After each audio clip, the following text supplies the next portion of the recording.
तो देखिए आपकी घड़ी में 5:06 हो गए हैं और श्वेता और अनंत रोज की तरह हाजिर है दिन भर की तमाम बड़ी खबर लेकर। ये खास बुलेटिन आपके लिए हमने तैयार किया है जिसमें दिन भर की जो तमाम बड़ी खबर होती है, जो ऐसी खबर होती है कहीं और आपको नहीं दिखेगी, तो उन खबरों को भी समेटकर हम यहां पर लेकर आते हैं ताकि आप किसी खबर से चूक ना जाए। देखिए, हम जानते हैं कि आपकी दिनचर्या काफी बिजी रहती है, काफी आप लोग बिजी रहते हैं। ऐसे में खबरों के लिए समय निकालना थोड़ा मुश्किल हो जाता है, अपडेट रहना थोड़ा मुश्किल हो जाता है। तो यही आपकी जरूरत हम पूरा करते हैं इस बुलेटिन के जरिए कि अगर आप बेखबर रहे हैं दिन भर के घटनाक्रम से तो आप बाखबर हो जाएं। शाम को 5 बजे हर बड़ी खबर का अपडेट आपको मिल जाए, कोई नई खबर है वो आप तक पहुंच जाए। तो चलिए शुरुआत करते हैं आज की बड़ी खबरों के साथ और सबसे पहले बात करेंगे राजपथ की। अब दिल्ली का राजपथ गुजरे जमाने की बात हो चुका है। आज से राजपथ नहीं कर्तव्य पथ कही। भारत की आन बान और शान के प्रतीक राजपथ की सूरत ही नहीं बदली, पहचान भी बदल गई है। पहले से ज्यादा खूबसूरत और भव्य ये पथ राजशाही का नहीं, अब कर्तव्यों का प्रतीक है। सेंट्रल विस्टा की ये शान अब कर्तव्य पथ पर निकल चुके नए हिंदुस्तान की पहचान है। बिल्कुल, आपको हम बता दें कि कर्तव्य पथ प्रधानमंत्री की उस मुहिम का नतीजा है जिसके तहत देश से ब्रिटिश काल के निशान मिटाए जा रहे हैं। इसका जिक्र प्रधानमंत्री ने स्वतंत्रता दिवस पर लाल किले की प्राचीर से ही कर दिया था। इसी अवधारणा के तहत अब इंडिया गेट पर नेताजी सुभाष चंद्र बोस के स्टैचू से राष्ट्रपति भवन तक का पूरा मार्ग, ये जो आप देख रहे हैं ड्रोन कैमरे से, ये पूरा मार्ग जो है वो कर्तव्य पथ के नाम से अब जाना जाएगा। 8 सितंबर को प्रधानमंत्री Narendra Modi central Vista Avenue का उद्घाटन करेंगे और 9 सितंबर को इसे आम जनता के लिए खोल दिया जाएगा। यानी कि 9 सितंबर से आप खुद यहां पर जा पाएंगे और जाकर सेंट्रल विस्टा इस प्रोजेक्ट को, इस एवेन्यू को आप खुद देख पाएंगे।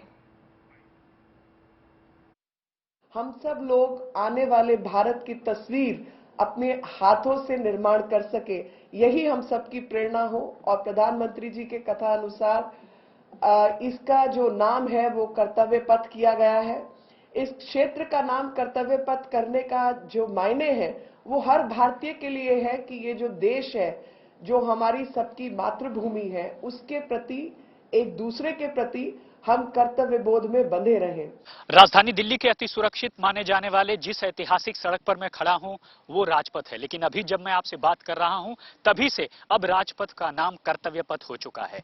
लेकिन सबसे पहले आप देखिए कि इंडिया गेट का जो आप रास्ता देखेंगे, ठीक इंडिया गेट से जहां पर नेताजी सुभाष चंद्र बोस की प्रतिमा का अनावरण प्रधानमंत्री नरेंद्र मोदी करेंगे, वहां से लेकर के जो ये आप रास्ता देख रहे हैं, जो मार्ग देख रहे हैं, ये पूरा का पूरा जो है वो सेंट्रल विस्टा कहलाता है, ये मार्ग और साथ ही साथ जो एरिया है, और साथ ही साथ ये राजपथ है, लेकिन अब ये कर्तव्य पथ कहा जाएगा।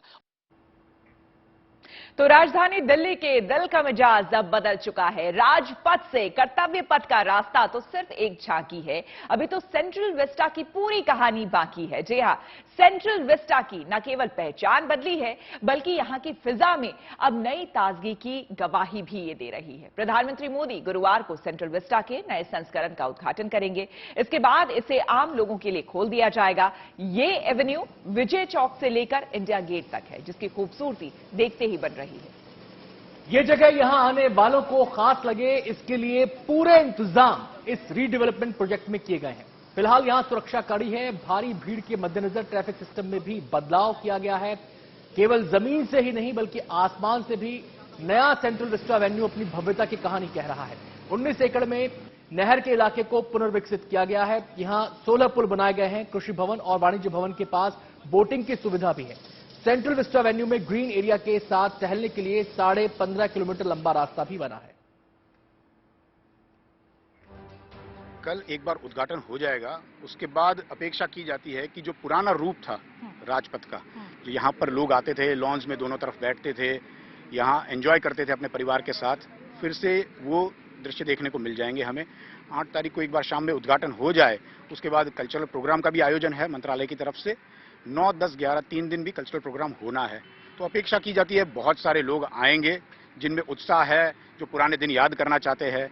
यहाँ साथ में पार्किंग अरेंजमेंट्स किए गए हैं, कुछ यूटिलिटीज बनाई गई है लॉन्ज में दोनों तरफ, वेंडिंग एरियाज बनाए गए हैं जहाँ पर लोग जो छोटी छोटी चीजें खरीद के खाते हैं यहाँ पर, वो वेंडर्स यहाँ पर अप्रूव्ड लगेंगे।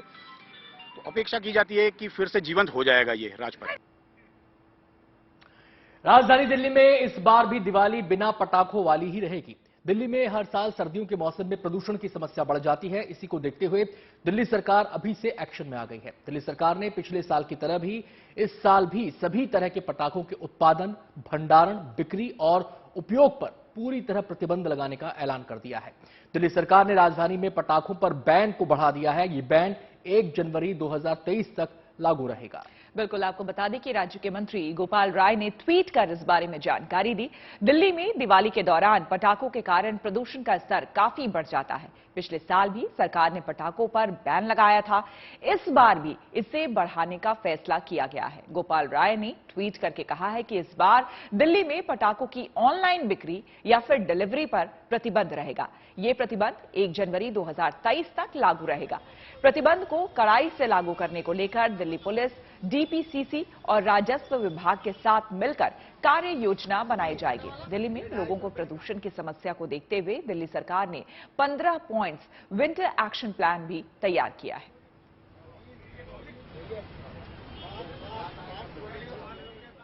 चलिए अब हम बढ़ेंगे अगली खबर की ओर। आपको बता दें कि सिलिकॉन सिटी यानी कि बेंगलुरु में बारिश और बाढ़ के बाद हालात खराब होते जा रहे हैं, लेकिन इस जल प्रलय के बीच मिशन जिंदगी भी लगातार जारी है। बेंगलुरु के लोगों पर आसमानी आफत टूटी तो देवदूतों ने मोर्चा संभाल लिया। जी हां, सैलाब की उफनती धारा से लड़ते हुए एनडीआरएफ और एसडीआरएफ के जवान हर एक जिंदगी को बचाने निकल पड़े।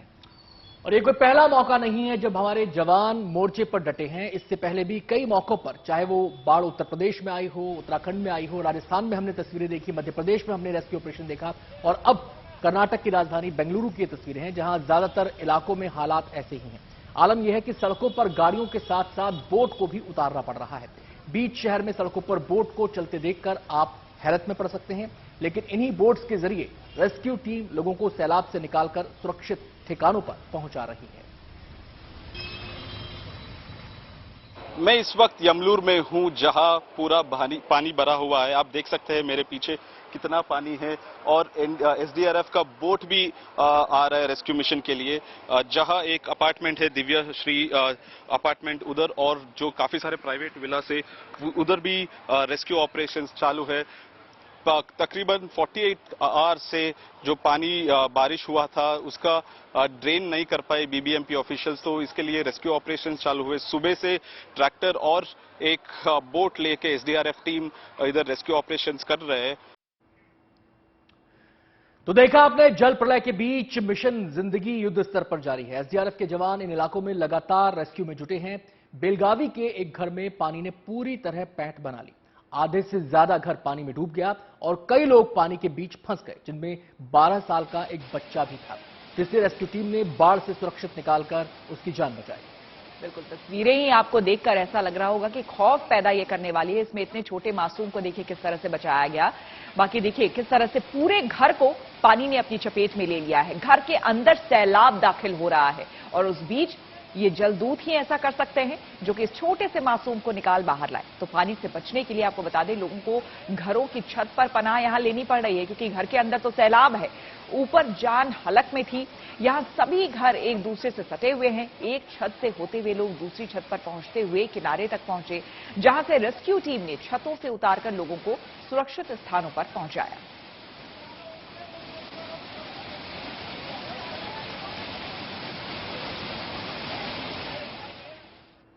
चलिए बढ़ेंगे अगली खबर की ओर और अब बात उज्जैन में बॉलीवुड एक्टर रणबीर कपूर और आलिया भट्ट के खिलाफ प्रदर्शन की।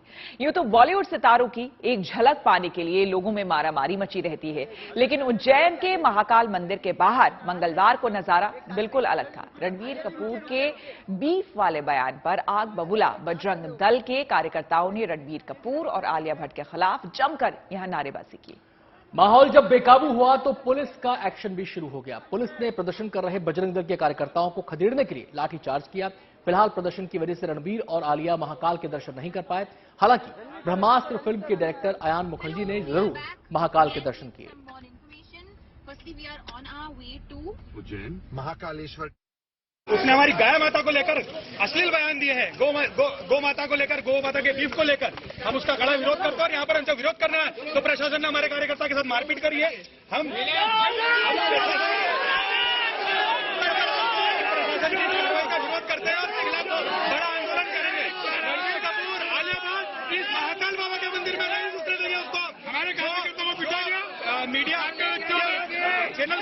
रणबीर कपूर कहता है कि बीफ खाना अच्छी चीज है, तो ऐसे गो बख्शेश को बाबा महाकाल के मंदिर में नहीं घुसेगा बजरंग का।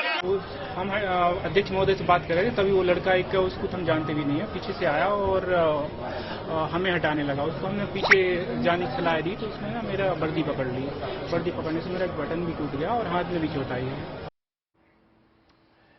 रणबीर कपूर और आलिया के उज्जैन दौरे को लेकर हुए हंगामे पर मध्य प्रदेश के गृह मंत्री नरोत्तम मिश्रा ने प्रशासन से रिपोर्ट तलब की है। साथ ही उन्होंने रणबीर को शब्दों के चयन में सावधानी बरतने की सलाह भी दी है। मध्य प्रदेश के गृह मंत्री डॉक्टर नरोत्तम मिश्रा इस वक्त हमारे साथ मौजूद है इस पर बात करने के लिए। ये हंगामा हुआ सर, कल उन लोग आए थे, आयान मुखर्जी, आलिया भट्ट, रणबीर कपूर, लेकिन रणबीर और आलिया जो है बिना दर्शन किए वापस चले गए, प्रदर्शन की वजह से, हंगामे की वजह से। देखिए, प्रदर्शन अलग चीज है, अलग स्थान है, दर्शन का अलग स्थान है। कोई विषय ऐसा बोल देना जिससे भावना आहत हो, वो प्रदर्शन का विषय था। दर्शन के लिए तो उनको प्रशासन ने आग्रह किया, प्रशासन ने मुझे ऐसा बताया। उनके साथ वाले जो थे आयान मुखर्जी जी, निर्माता, निर्देशक और बाकी टीम ने दर्शन किए सबने। इन्होंने मना कर दिया दर्शन करने के लिए, लेकिन हमारी व्यवस्था पूरी थी। उनका ये डर था, आलिया भट्ट का, वो गर्भवती हैं, वहां जाती, अगर कुछ धक्का लगता, कुछ होता तो उनको नुकसान पहुंच सकता था, इसलिए उन्होंने। स्थान ही अलग अलग थे भाई। अब ये अलग बात है कि उनको क्या आशंका थी, लेकिन बिल्कुल आस्ते प्रशासन था, पूरी व्यवस्था थी। अब आप कुछ इस पर आलिया भट्ट या कोई दर्शन कर नहीं सके, वो बिना उसके चले? मैंने रिपोर्ट मंगाई है, उसकी डिटेल रिपोर्ट प्रशासन से बोला है भेजने का। जी, जो प्रदर्शन कर, तो उन पर कोई कार्रवाई? वो तो कल हो गई है। चलिए बढ़ेंगे अगली खबर की ओर। कांग्रेस ने आज से भारत जोड़ो यात्रा की शुरुआत कर दी है। कांग्रेस पार्टी के पूर्व अध्यक्ष और वायनाड से सांसद राहुल गांधी श्री पेरम्बदूर पहुंचकर और राजीव गांधी मेमोरियल पर अपने पिता को श्रद्धांजलि उन्होंने दी। इसके बाद भारत जोड़ो यात्रा की उन्होंने शुरुआत की।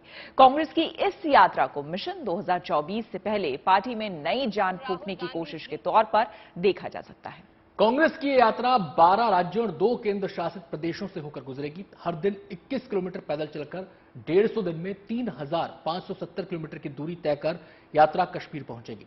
3570 किलोमीटर की भारत जोड़ो यात्रा के दौरान राहुल गांधी का आशियाना कंटेनर होगा, जो चलता फिरता होगा। वो 150 दिनों तक इसी कंटेनर में रहेंगे। सोने के लिए बेड, टॉयलेट और कुछ में एसी भी लगाया गया है। हमारे साथ है जयराम रमेश जी, जो कांग्रेस पार्टी के एआईसीसी के जनरल सेक्रेटरी इंचार्ज हैं कम्युनिकेशन डिपार्टमेंट के। सर, तपस्या और इसके साथ साथ मंथन, यहाँ पर संगम है जहाँ पे हम इस समय मौजूद है कन्याकुमारी में, तो किस तरह से पूरी यात्रा जो है जाएगी? क्योंकि आप लोगों ने कह दिया किसी रिजॉर्ट में नहीं रहेंगे, किसी जो है होटल में नहीं रहेंगे, आम लोगों के बीच में आम तरीके से रहेंगे और एक तपस्या हम लोग करेंगे। ये राहुल गांधी जी के शब्द है, उन्होंने कहा ये मेरे लिए तपस्या के माफिक। तो ये 3570 किलोमीटर पद यात्रा जो करीब 150 दिन लगेंगे, कन्याकुमारी से लेकर कश्मीर तक 12 राज्यों से गुजरेगा। 118 कांग्रेस कार्यकर्ता इसमें शामिल हैं, 1/3 महिलाएं हैं और औसत आयु 38 है। राहुल गांधी जी भी शामिल हैं। ये पद यात्रा पूरे करेंगे। भारत जोड़ो यात्रा जिस मकसद से हमने इसकी कल्पना की थी, जिस मकसद से ये निकल रहा है, आर्थिक, हमारे समाज में आर्थिक विषमताएं बढ़ रही हैं, भारत टूट रहा है, जोड़ने की जरूरत है। कांग्रेस की भारत जोड़ो यात्रा कन्याकुमारी से शुरू हो रही है और यहाँ पे कांग्रेस कार्यकर्ता, नेता सारे काफी उत्साहित नजर आ रहे हैं। दिलचस्प बात यह है कि ये पदयात्रा है और 3500 किलोमीटर की पदयात्रा को कवर करना आसान नहीं है। यही वजह है कि आप देखिए जितने लोग यहाँ पे आए हैं वो लोग जूते पहने हुए हैं, दौड़ने के जूते पहने हुए हैं। अमूमन नेतागण होते हैं तो इस तरह की तैयारी से नहीं आते हैं, पर उनको पता है कि पद यात्रा है और चलना है, तो नेताजी कई लोग नए नए जूते भी खरीदे हैं। कांग्रेस की इस भारत जोड़ो यात्रा पर बीजेपी हमलावर है। एक के बाद एक तमाम बीजेपी के नेता इस यात्रा पर तंज कस रहे हैं। परिवार के प्रोटेक्शन, पप्पू के प्रमोशन और प्रॉक्सी प्रेसिडेंट के प्रयास में लगी हुई जो बची खुची पॉलिटिकल पार्टी है, वो देश को क्या जोड़ेगी जब उसकी पार्टी खुद नहीं बच रही है। अब दिक्कत यह है कि उनके यहाँ जो है वो हर दिन पलायन प्रोग्राम चल रहा है और इस पलायन परेड पर ध्यान देने के बजाय तथाकथित भारत जोड़ो परेड में लगे हुए हैं। तो पहले तो अपने पार्टी में जो पलायन परेड चल रही है उसको कंट्रोल करिए, उसको देखिए। और स्कूलों के कायाकल्प के लिए पीएम श्री योजना को कैबिनेट की मंजूरी मिल गई है। प्रधानमंत्री नरेंद्र मोदी ने सोमवार को शिक्षक दिवस के मौके पर प्रधानमंत्री स्कूल्स फॉर राइजिंग इंडिया यानी कि पीएम श्री योजना की घोषणा कर दी थी, जिसे आज कैबिनेट की मंजूरी मिल गई है। योजना के तहत देश भर में 14,500 स्कूलों को विकसित कर उन्नत उन्हें किया जाएगा। एक ब्लॉक में 2 मॉडल स्कूल बनाए जाएंगे। नई शिक्षा नीति के तहत शुरू किए जा रहे इस प्रोजेक्ट में स्कूलों को मॉडल स्कूल के रूप में विकसित किया जा रहा है। पीएम श्री स्कूलों में पढ़ाने का आधुनिक, नए और मॉडर्न तरीके आजमाए जाएंगे। इन स्कूलों में नई तकनीक, स्मार्ट क्लासरूम, खेल और दूसरी सुविधाओं के साथ ही बेहतर और मॉडर्न इंफ्रास्ट्रक्चर पर ध्यान दिया जाएगा। देश भर के लाखों स्कूल के करोड़ों बच्चों के लिए केंद्र सरकार की ओर से लगभग 2,94,000 करोड़ रुपए का प्रावधान समग्र शिक्षा के माध्यम से भी किया गया। अब उसी में ही शुरुआत करते हुए पीएम श्री योजना, जो माननीय प्रधानमंत्री जी की PM schools for rising India, उसके लिए भी आज मंत्रिमंडल ने अनुमति प्रदान की है।